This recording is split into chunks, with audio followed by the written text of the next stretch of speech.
மகா சிவராத்திரியில் மோட்ச தீப வழிபாடு நடக்கும் அல்லவா? இந்த மோட்ச தீப வழிபாடு எதற்காக நடக்கின்றது என்பதை பற்றி இந்த பதிவில் நம்ம பார்க்கலாம். மகா சிவராத்திரியில் கைலாய மலை உச்சியில் சிவபெருமானும் பைரவரும் சந்தித்தனர்.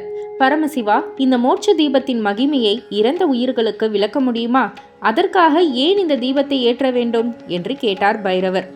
பைரவரே, உயிர்கள் உடலை விட்டு பிரிந்த பிறகும் அவர்களின் எண்ணங்களின் வலிமையால் உலகில் அலைகின்றன. அந்த எண்ணங்கள் அவர்களை கட்டி போடுகின்றன. மோட்ச தீபம் அந்த இருளை ஒளியால் கரைத்து தெய்வீக திசையை காட்டுகிறது என்று கூறினார் பரமசிவன். உடனே பைரவர், அவர்கள் எவ்வாறு ஒளியை பின்தொடர்கிறார்கள் என்று கேட்டார். அதற்கு நம் பரமசிவன் கூறியதாவது: புண்ணிய கர்மங்களும் பாக்கியவான்களின் பிரார்த்தனைகளும் அந்த ஒளியை உணரும்படி ஆக்குகின்றன. அதனால் அந்த ஒளியை பின்தொடர்வது அவர்களுக்கு சுலபமாகிறது என்று கூறினார். உடனே பைரவர், அப்போ பாவங்களில் அடைந்தவர்கள் என்ன என்ற கேள்வியை முன்வைத்தார். அவர்களுடைய கர்ம பாசங்கள் அவர்களை இழுக்கின்றன. ஆனால் மோட்ச தீபத்தின் ஒளி அவற்றை குறைத்து தப்பிக்க உதவுகின்றது. அவர்களுடைய மனம் பரிசுத்தமடைந்தால் அவர்கள் விடுதலை பெறுவார் என்று சிவபெருமான் கூறினார்.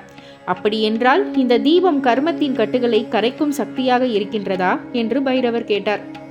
ஆம் பைரவரே, சிவராத்திரி என்று யாவரும் இந்த தீபத்தை ஏற்றி தன் முன்னோர்களுக்கு முக்தி வேண்டினால் அவர்களை அதை பெற்று விடுவர் என்று சிவபெருமான் கூறினார். இந்த மோட்ச தீப வழிபாடு கொங்கு காசி அஷ்டம பைரவ கோவிலில் மிகவும் விமர்சையாக நடைபெறும். அனைவரும் இந்த கோவிலுக்கு சென்று அவர்கள் வழிபாட்டை தொடர்ந்து நலம் பெறுவார்கள். உங்களால் முடிஞ்சால் இந்த கோவிலுக்கு போங்க. இல்லாட்டி வீட்டில் இருந்தபடியே நம்மளுடைய சிவபெருமானையும் பைரவரையும் நினைத்து நம்ம ஒரு மோட்ச தீபம் ஏற்றினாலே போதுமானது. அல்லது சிவபெருமானை நினைத்து சிவபுராணம், பஞ்சரக்ஷரம் இது எல்லாத்தையுமே நம்ம படித்தாலே ஒரு மிகுந்த பலன் கிடைக்கும் அப்படின்னு சொல்கிறாங்க.